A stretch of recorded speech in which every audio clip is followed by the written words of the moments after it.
sunod-sunod na ulan mga boss. Yan na. Lumago na po yung malunggay. Yan po, halos araw-araw tayo nagugulay. Ito po yung aking backyard garden. Dito po yan sa aking backyard garden. Yan. Yung malunggay.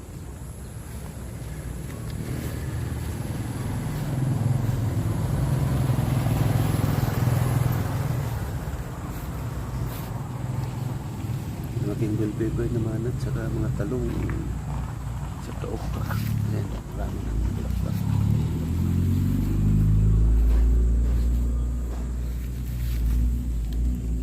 Yung talong naman, ayan. May mga bunga na rin siya. Nakasurvive siya sa init.